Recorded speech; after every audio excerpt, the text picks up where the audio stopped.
Right, let's talk about Fluminense.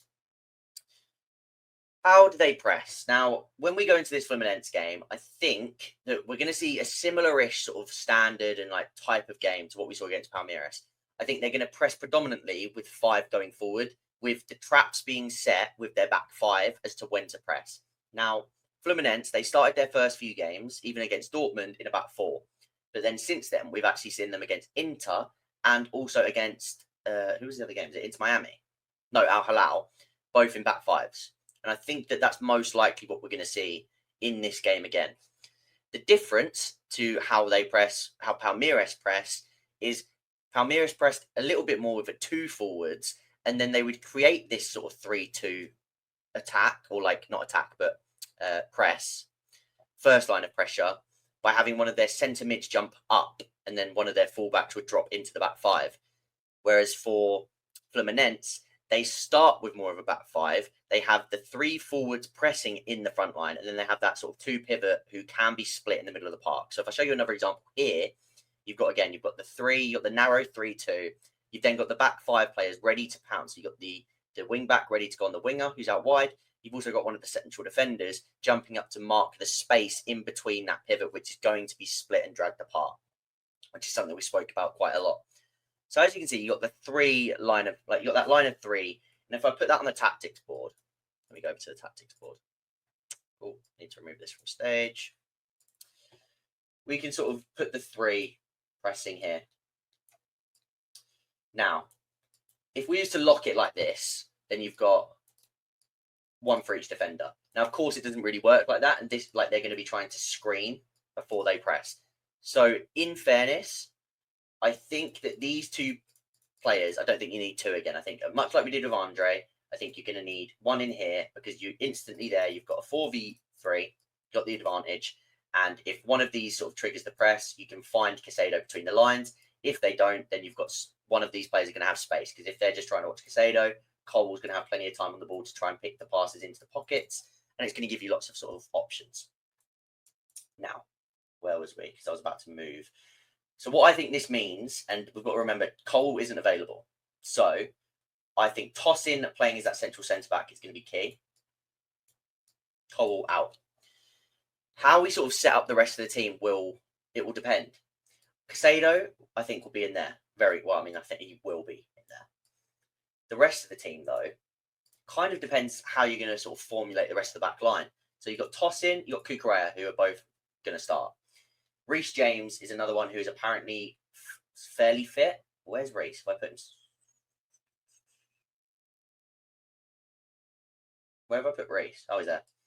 Reece, I think, will start as that sort of right centre-back on the ball.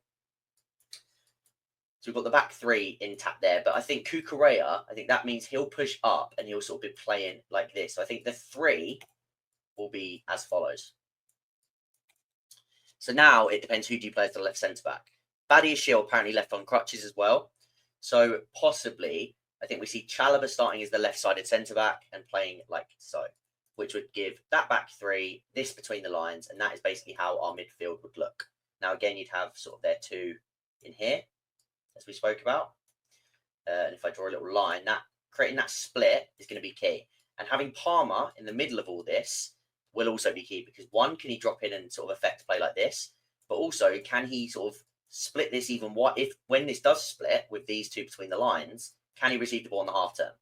And vice versa, if one of them refuses to leave Palmer, let's say it's this side because they're sort of more threatened by Enzo than they are Cucurella, then this is going to be a pass that we see a hell of a lot in this game into Cucurella, who can then force, as we saw in this example, one of the centre-backs to jump out. So that's something we're trying to repeat and force with the patterns of play that we're going to be sort of using against Fluminense.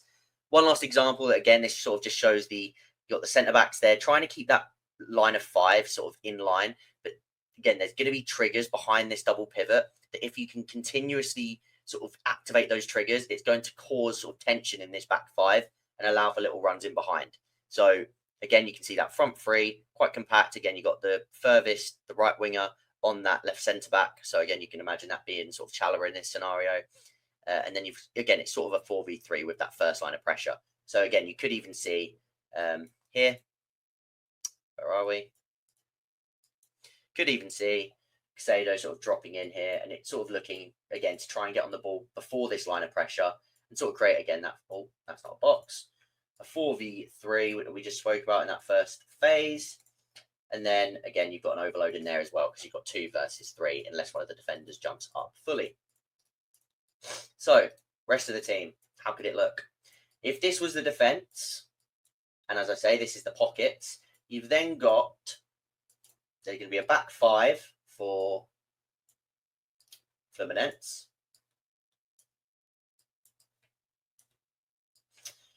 Delap is out. No Delap. Neto almost definitely starts on the right. So I think we lock that in. Neto on the right. Who plays up front and who plays on the left is going to be very dependent. Now, if Palmer is going to play as his normal number 10, that sort of locks off he's not going to be on that left-hand side. So, do we see Jackson and João Pedro? Is that a chance that we see that? Do we see Nkunku on the left again? Because, again, he played last game. Do we see João Pedro starting up front instead of Jackson? Because I think that was very telling, and that's something I'm really excited to see about this game. Who starts up front is going to be really, really interesting because Jackson didn't come off the bench against Palmeiras, which I thought he would. So if João Pedro starts up front and Jackson is benched again, something to think about there, definitely. So what do you guys think we're going to see in terms of the attack?